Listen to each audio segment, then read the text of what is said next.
참여하고자 함이라. 아멘. 할렐루야.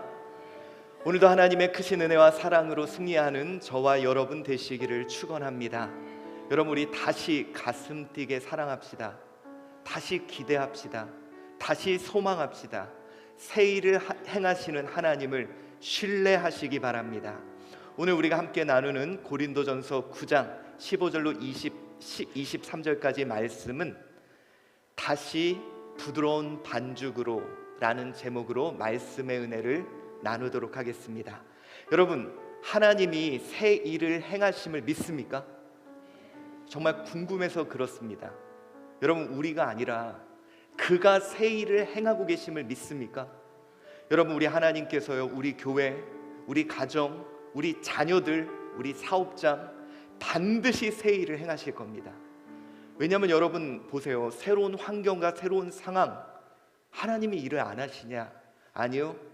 기존의 일이 아니지 새로운 일을 행하신다는 거예요. 자꾸 사람들은 예전 같지 않다고 말합니다. 당연하죠. 하나님은 예전처럼 일하시는 분이 아닙니다. 새 일을 행하십니다. 새 길을 내십니다.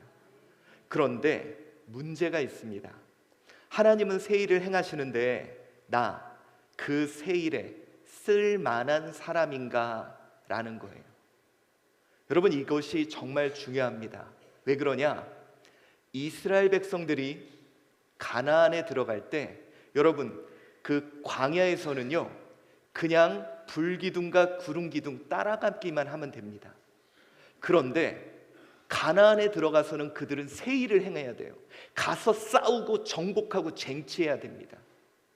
그러기에 가나안 이 출애굽 1세대들은 들어가지 못합니다. 그러나 출애굽 2세대들이 그곳에 들어갑니다. 그리고 그곳에서 싸워서 정복하고 쟁취합니다. 저는 여러분에게 묻겠습니다. 여러분은 출애굽 1세대입니까? 아니면 출애굽 2세대입니까? 나는 하나님이 새 일을 할 때 쓸만한 사람인가? 나를 갖고 하나님 새 일을 행하시고 싶으실까? 여러분 스스로 생각해 보세요. 어떻습니까? 하나님이 어떤 일을 할 때 나를 그래, 얘라면 가능해. 누구는 그래, 차라리 그냥 들어와서 내가 한다. 나는 도대체 어떤 존재인가? 나는 하나님이 새 일을 행하실 때 하나님 손에 쓸만한 사람인가? 왜 그러냐? 우리 하나님은 이렇게 새 일을 행하십니다. 우리 예레미야서 18장 6절 우리 함께 봉독하겠습니다. 시작. 여호와의 말씀이니라. 이스라엘 족속아, 이 토기장이가 하는 것 같이 내가 능히 너희에게 행하지 못하겠느냐? 이스라엘 족속아, 진흙이 토기장이의 손에 있음과 같이 너희가 내 손에 있느니라. 여러분, 이 말씀은 뭐냐면 바로 진흙이 토기장이의 손을 통해 아름다운 작품이 만들어지고 토기장이가 원하는 새 일을 행하듯이 하나님은 지금도 그렇게 일하신다는 거예요. 여러분, 그가 나를 통해 새 일을 빚으십니다. 진짜예요. 여러분, 자녀를 통해 하나님이 새로운 길을 연다니까요. 여러분, 제가 요즘에 희한한 게요, 자꾸 하나님이 젊은 세대들을 만나게 해요. 그러니까 우리가 흔히 말하는 이 완전히 디지털 세대들, 이번 주에도 제가 총신에서 1학년들을 대상으로, 근데 작년부터 이상하게 총신의 매해 1학년들을 맡겨주시더라고요. 하나님이 새 일을 할 때 새로운 사람들이 필요한 것 같아요. 그러면 여러분, 문제가 그겁니다. 우리는 나는 출애굽 1세대야? 나의 신앙, 나의 전성기, 하나님이 나를 통해 일하는 건 지금이 끝인가? 여러분, 우리가 고민해야 될 일이 있습니다. 이렇게 토기장이가 새 것을 만듭니다. 그런데 여러분, 이 새 것을 만들기 위한 이 진흙의 특징이 있어요. 뭐예요? 부드러워요. 그래서 토기장이의 손에 이끌려서 만들고 싶은 모양으로 만들어집니다. 말랑말랑하고 부드럽죠. 이제요, 하나님은 새 그릇을 만들 거거든요. 새 일을 행하실 거거든요. 그런데 여러분은 어떻습니까? 이렇게 새 진흙처럼 부드럽고 말랑말랑합니까? 하나님이 원하시는 대로 방향을 만들어 가더라도 여러분들은 그 방향대로 따라갈 수 있습니까? 어쩌면 우리 너무 굳어버린 건 아닌지, 하나님이 새 일을 행하고 이제는 새 역사를 이루고 싶어도 너무 딱딱하게 굳어서 오히려 하나님 손을 쓸리게 만드는 오늘 나의 모습을 확인해 봐야 됩니다. 여러분, 정말 이제 우리가 새로운 세상, 이제는 가나안 시대로, 우리 지금 요즘 미셔너리들이 또 리더 교육에서 하고 있는데요, 가나안 시대로, 정복 시대로 바뀌는 이 현실 속에 나는 그곳에서 새 역사를 감당할 만큼 부드럽게 반죽이 되는 사람인가? 아니면 이미 딱딱하게 굳어서 더 이상 새로운 역사, 새로운 일들을 감당할 수 없는 출애굽 1세대인가? 우리는 한번 스스로를 생각해 봐야 합니다. 여러분, 실제로요, 너무 딱딱하게 굳어서 새로운 역사를 감당하지 못하는 것들이 너무 많습니다. 여러분, 요즘 이제 우리 이마트가 많이 문을 닫는다고 합니다. 근데 여러분 기억나시죠? 한 3년 전만 해도 생각할 수 없는 일이었어요. 이 이마트가 정말 전국 구석구석 안 들어선 데가 없고요, 확장이 됐잖아요. 그런데 그때 이게 등장했다고 합니다. 쿠팡이. 그래가지고 여러분, 이 이마트 내에서는요, 우리가 더 성장하고 우리가 이 시장을 장악하기 위해서는 전국 지점에 다, 전국에 여러분 이마트가 없는 데가 없잖아요. 이걸 온라인 기반으로 삼아서 우리가 온라인 쪽에 치중을 하면 물류센터 걱정 없이 완전히 할 수 있다. 그런데 문제는 경영진들이에요. 이 경영진들은 이 시장을 확대하기 위해서는 더 많은 지점을 세워야 되고 더 많은 건물을 세워야 된다고 그 의견을 완전 그냥 거부했다고 합니다. 여러분, 그 당시에 쿠팡은 모두가 망할 거라 그랬어요. 그때 이 이마트 경영진들도 저 회사는 당연히 망할 거야. 근데 여러분, 이제는 쿠팡한테 이마트가 상대가 되지 않습니다. 만약에 이마트가 조금만 더 부드러웠다면, 조금만 더 말랑말랑 거렸다면, 여러분, 전국에 있는 그 모든 지점을 물류센터로 하고 정말 대한민국을 다 상권을 장악했을 텐데 그들은 너무도 굳어져 있습니다. 여러분, 우리요, 정말 저는 우리 한주교의 모든 성도들이 고민해야 된다고 생각합니다. 나는 출애굽 1세대로 끝날 것인가? 아니면 여호수아와 갈렙처럼 출애굽 2세대가 되어 새로운 정복의 시대를 맞이할 것인가? 여러분, 우리요, 하나님이 쓰고자 하는 대로 부드러워져야 됩니다. 대부분요, 많은 사람들이 생각이 굳습니다. 이 굳어진 생각을 깨는 게 가장 어려운 것 같아요. 여러분, 생각해 보십시오.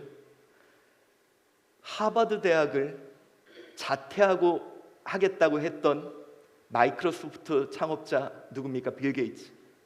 그 부모님은 속이 탔을 거예요. 야, 내 생각에는 너가 하버드를 졸업해서 금융권에 들어가면 승승장구하고 부자 될 텐데 왜 자퇴하려고 그러니? 야, 그런 게임 같은 거 왜 네가 그걸 하냐? 얼마나 그 부모가 힘들었겠어요. 자기 굳어진 생각에 빌 게이츠가 담기지 않았던 거죠. 근데 여러분, 하버드 대학을 자퇴하고 뛰어듭니다.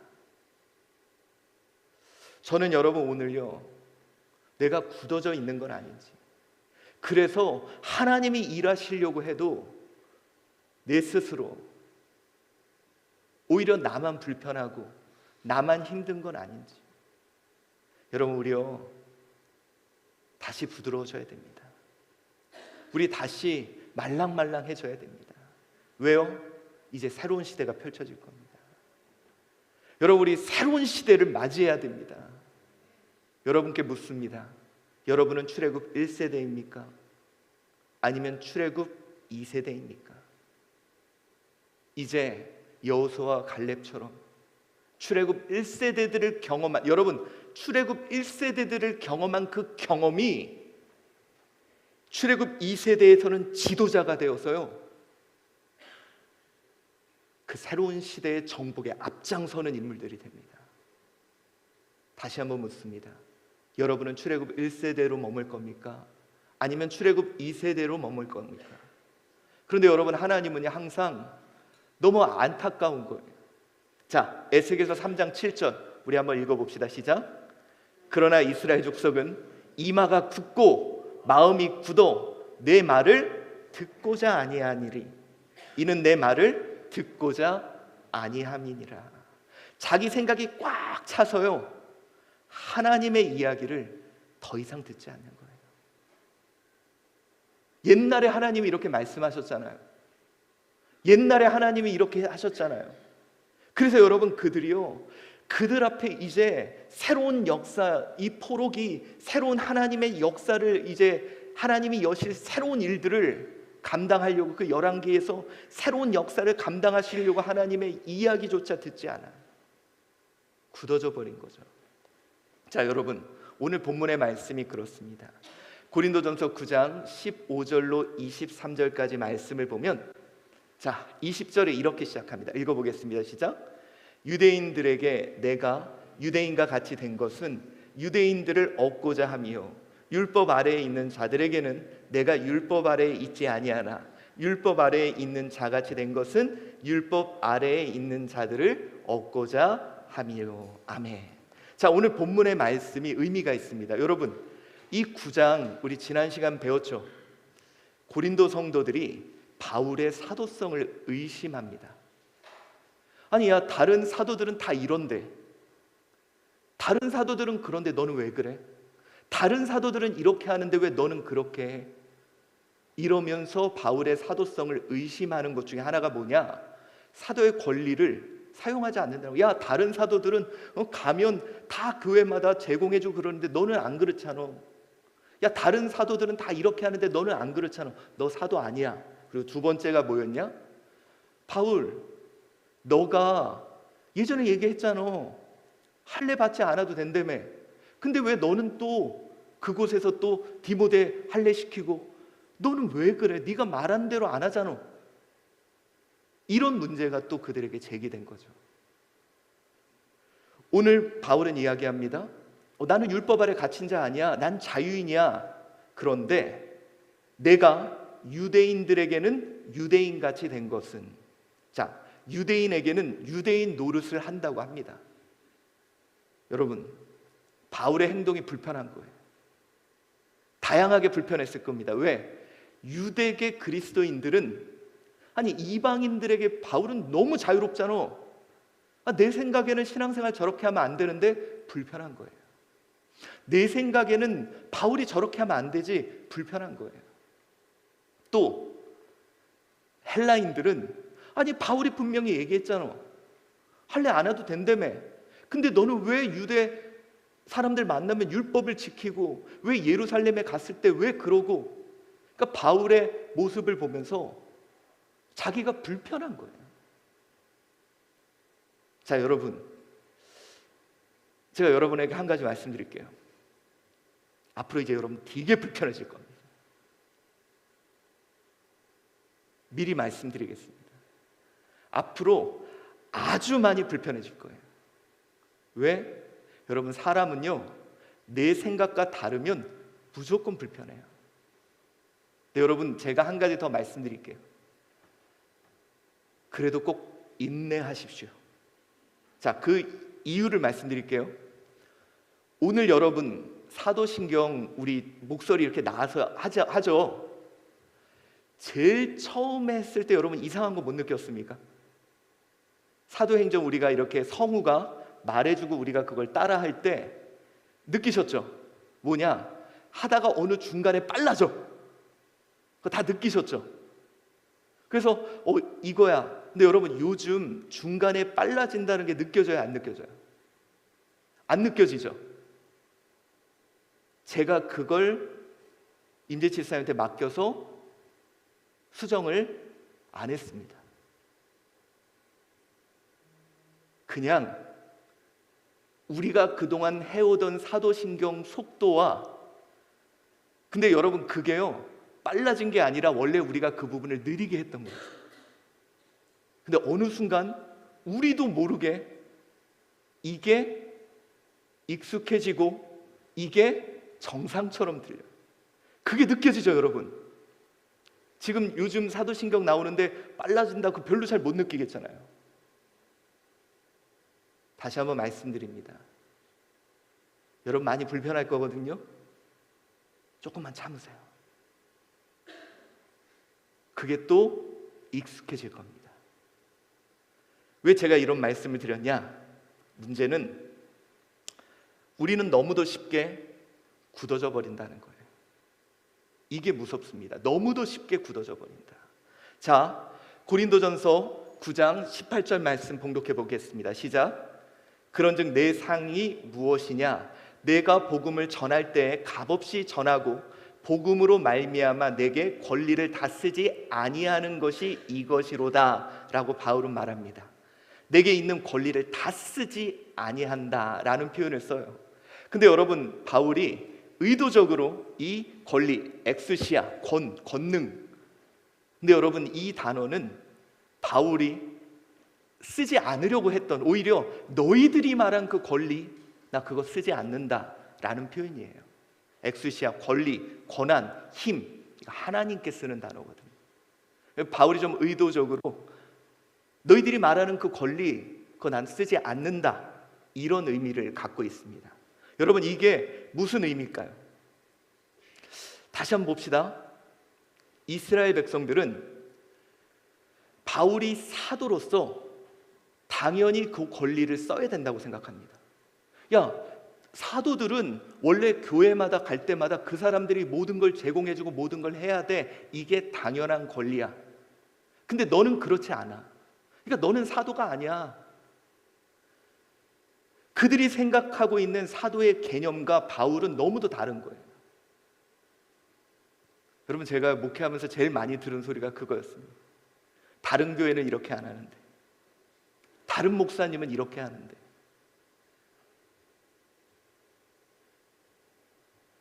우리가 생각하고 있는 그 딱딱한 사고, 근데 문제는 이겁니다.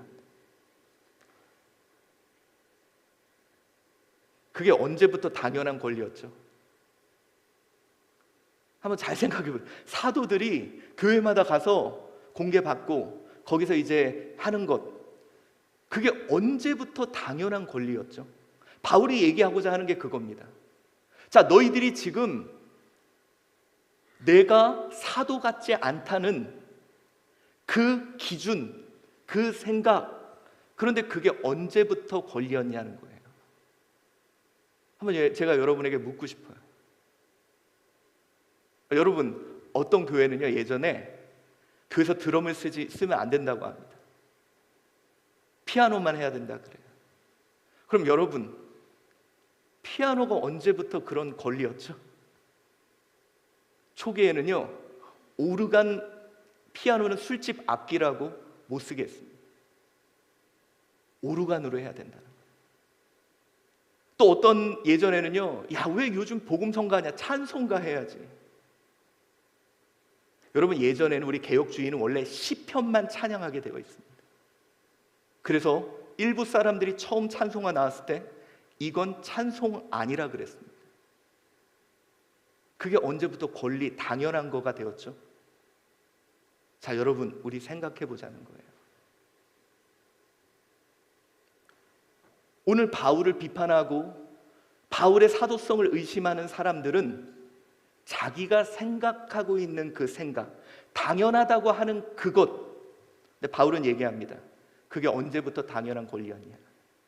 자, 여러분 어느새 은혜가 권리가 되어버렸습니다. 이게 문제예요. 이게 굳어지는 거예요. 여러분, 예전에 제가 그 말씀 드렸죠. 어떤 미국 마을에서 실제적으로 실험을 한 겁니다. 이 한 마을에 아침마다 문 앞에 20달러씩 놨던 거예요. 그러니까 사람들이 너무 좋은 거예요. 막, 여러분, 20달러면 지금 돈으로 얼마죠? 계산이 갑자기 안 되네. 한 3만 원? 예? 2만 7천 원. 2만 7천 원씩 매일 들어오니까 얼마나 좋아요. 그런데 이렇게 한 달이 지난 후에 10달러씩을 놔뒀습니다. 여러분, 어떨까요?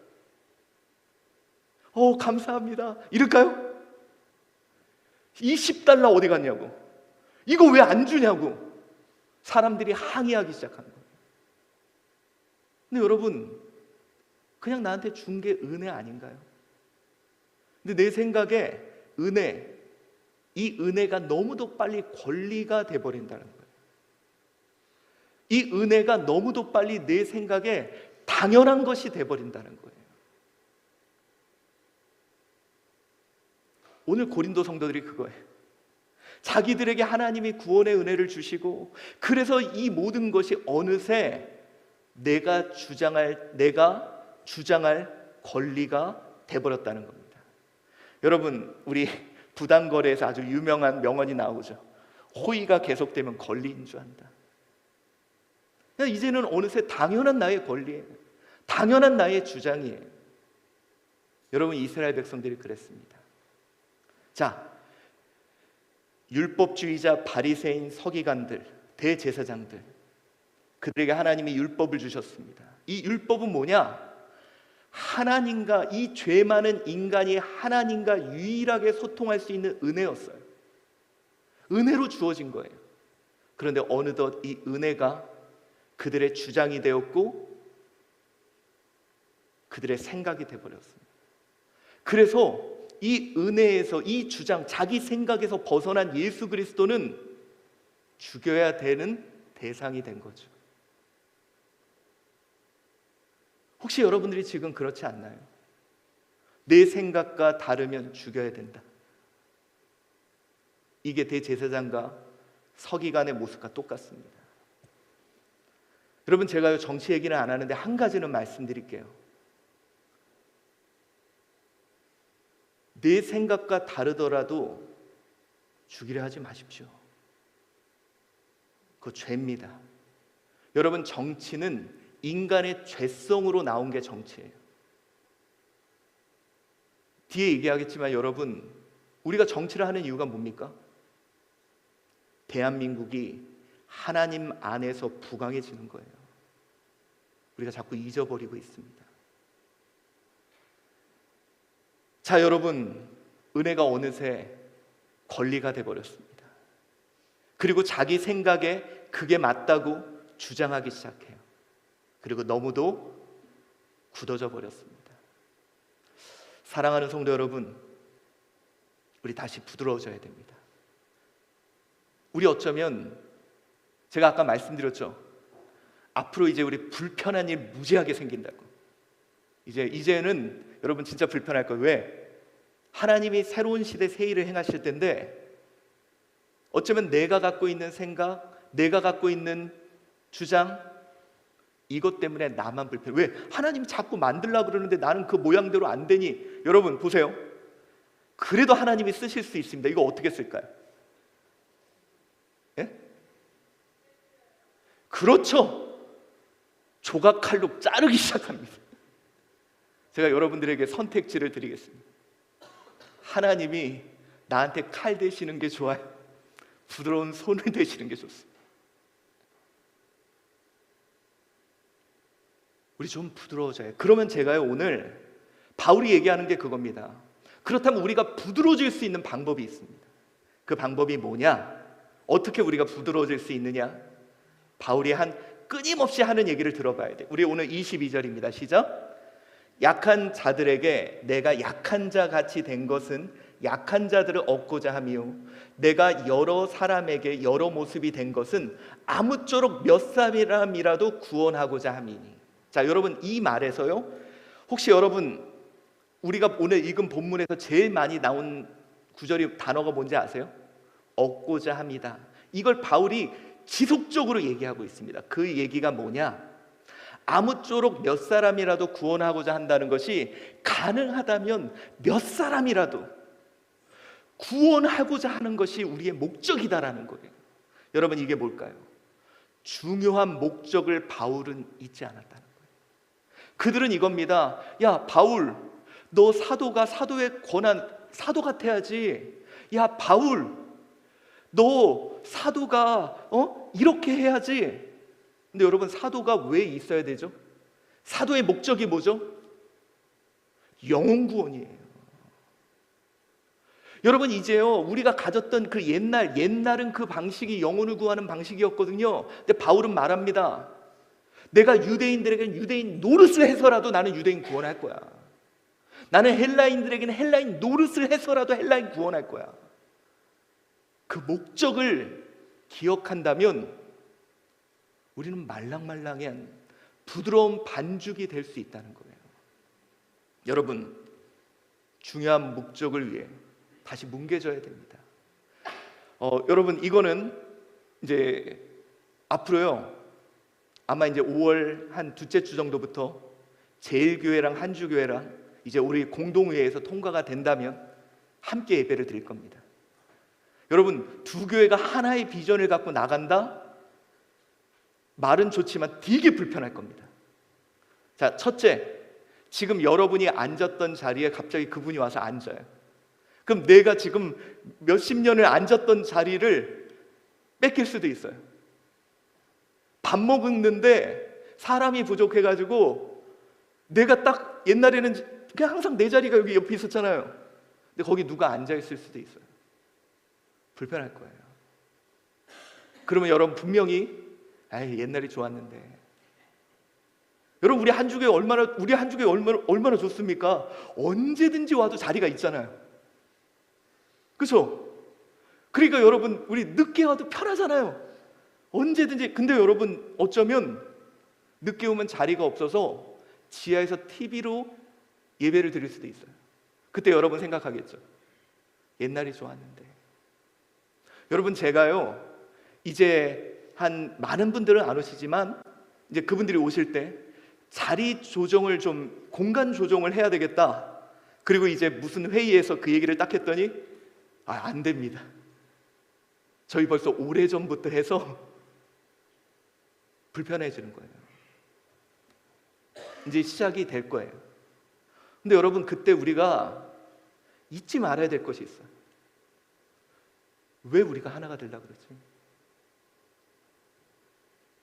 여러분, 우리요 마지막 불씨 남은 우리 세대들이 모여 뜨겁게 타오르는 부흥을 위해 한번 뭉쳐보자 그러고 뭉친 거거든요.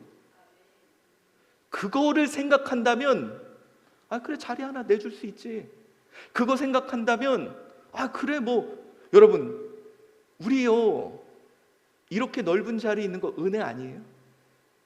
이런 내가 하나님께 쓰임받고 있는 것 자체가 은혜 아닙니까? 근데 어느새 이게 나의 권리가 되고 나의 주장이 되는 거예요. 그리고 내 생각은 이래라고 말을 합니다. 근데 여러분 잘 생각해 보세요. 그거 은혜예요, 은혜. 근데 내가 어느새 굳어졌어요. 목적을 위해. 여러분, 바울 보세요. 유대인들에게 또 맞춰서 하고, 헬라인들의 그러니까 여러분, 고린도 성도들이 볼 때는 저게 사도야? 근데 여러분, 바울은요 가장 중요한 걸 잊지 않았어요. 영혼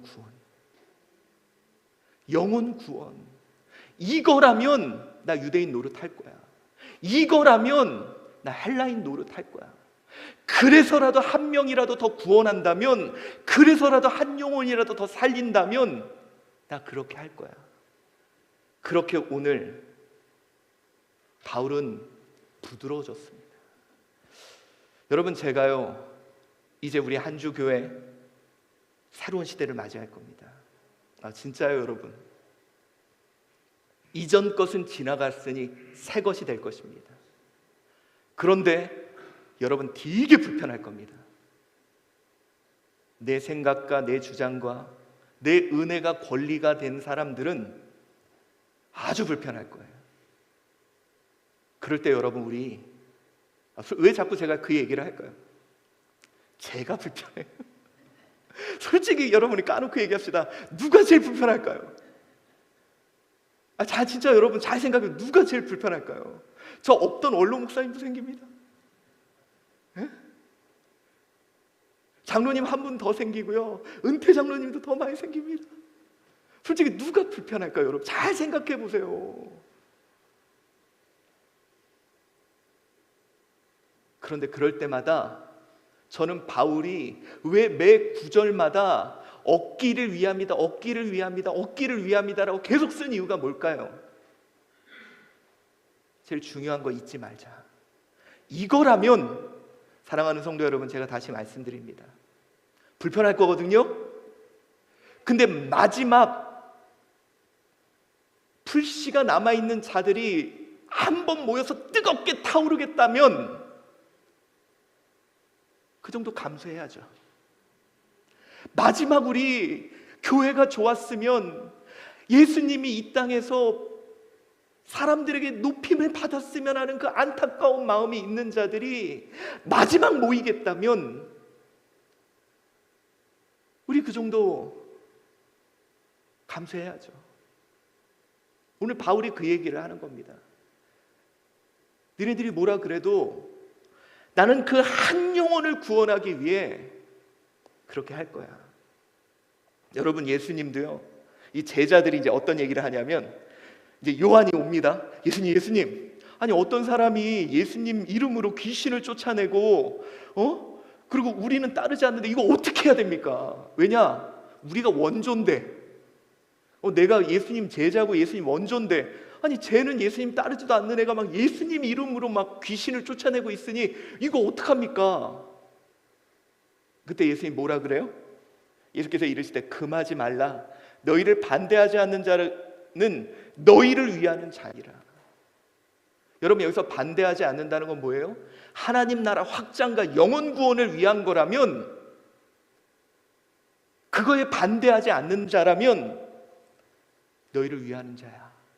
그 목적을 위해서 같은 자라면 그 불편함 용납하라는 거예요. 오늘 저는요, 중요한 목적 우리 기억해야 됩니다. 앞으로 다시 말씀드립니다. 무지하게 불편해질 겁니다. 무지하게. 그런데 그럴 때마다 복음의 능력으로 우리 세대가 부흥을 위해서 나간다. 이거 잊지 맙시다. 우리 이거 잊어버리는 순간요, 내 주장, 내가 그동안 해왔던 거, 그동안 내가 생각하는 권리들, 그래서 오늘 고린도 성도들처럼 우리도 불편해집니다. 여러분, 우리 그거 잊지 맙시다. 자, 이제 여러분, 우리 새해를 위해 다시 부드러워집시다. 저는요, 우리 한주교회 성도들이 이제는 출애굽 2세대가 되어 이제는 정복하고 오히려 지도자들이 되어 그 땅에 들어가, 여러분, 여호수아와 갈렙이 지도자가 됐어요. 그때 막 말해도 들려지지 않았던 그 작은 목소리였는데 어느새 그들이 지도자가 돼서 그 땅을 들어가서 싸우고 정복하고 차지하는 데 앞장섭니다. 그리고 여러분, 이 세대들이 우리는 안 돼요 그랬더니 그 신앙의 선배가 갈렙이 나가서 이 산지를 내게 주소서, 아무도 못 차지했던 그 헤브론을 그들이 앞장서서 점령합니다. 여러분, 이제요, 우리 새해를 행합시다. 부드러워져야 됩니다. 우리 복음의 능력으로 우리 세대가 마지막 불타오를 수 있다면 우리 그 일을 위해 좀 더 부드러워지는 저와 여러분 되시기를 바랍니다. 우리 오늘 그리스도의 보혈로 말랑말랑해지는 저와 여러분 되시기를 바랍니다. 너무 멀리 왔나요? 주님께 돌아가기에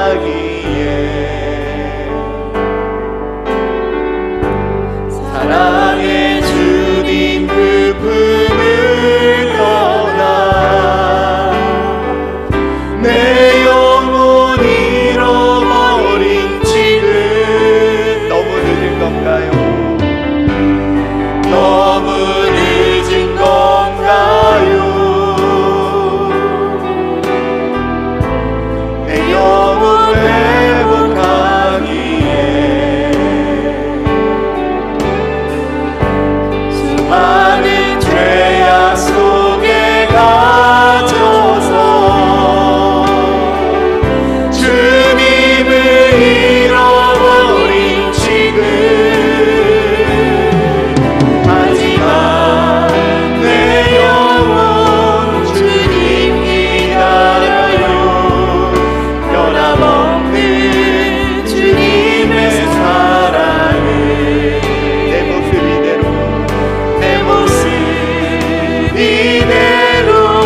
주께 돌아가요.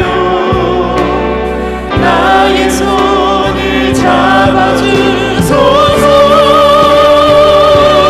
다시 주님의 얼굴 내 영혼 볼 수 있도록 나를 구원하소서.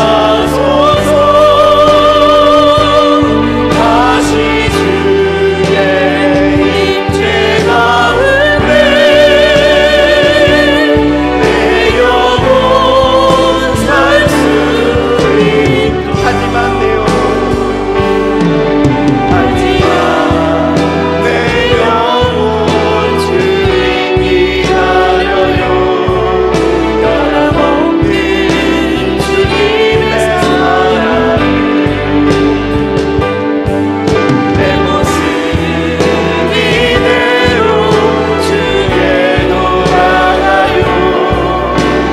나의 손을 잡아주소서.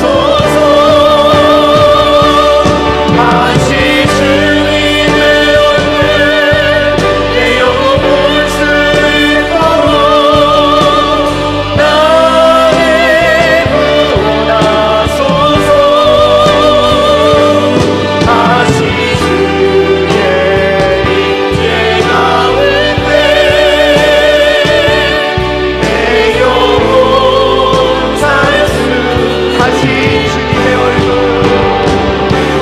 다시 주님의 얼굴 내 영혼 볼 수 있도록 나를 구원하소서.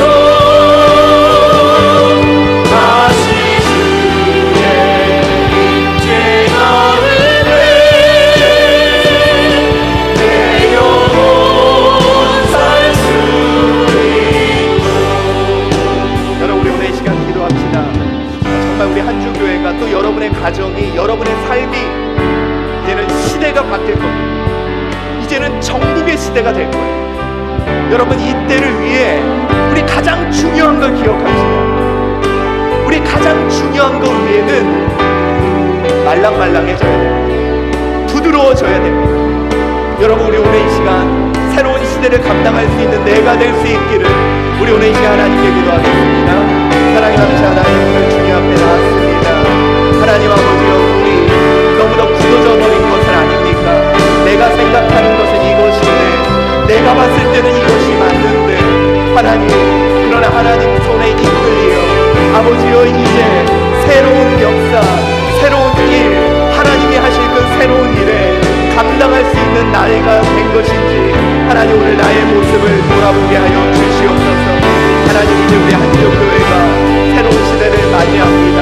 하나님 아버지, 이제 우리 복음을 위해서, 영혼을 위해서, 특별히 마지막 남은 우리 세대들이 다시 함께 모여 뜨겁게 불타올 수 있다면 하나님, 우리 이것을 위하여 더욱더 부드러워질 수 있는 우리 되게 하시고 우리에게 새로운 역사, 새로운 시대를 맞이하게 하여 주시옵소서. 하나님 감사합니다. 하나님, 우리 긴 시간 광야 시대를 지나 이제 정복의 시대로 돌아갑니다. 하나님, 우리 출애굽 1세대들처럼 굳어져 있는 것은 아닌지, 이제 새 일을 행하시는 하나님, 우리가 무엇이 중요한지, 하나님, 마지막 남은 이 우리 세대들이 복음의 능력으로 함께 모여 불타오른다면 우리 그 일을 위해 부드러워질 수 있는 우리가 되게 하여 주시옵소서. 이제 한주교회와 제일교회가 하나가 되어 나아가려고 합니다. 하나님께서 역사하여 주시고 우리 이제는 출애굽 2세대가 되어, 아니 출애굽 1세대에서 2세대를 이끄는 지도자들이 되어 우리 정복의 시대를 맞이하게 하여 주시옵소서. 예수 그리스도의 이름으로 기도드리옵나이다.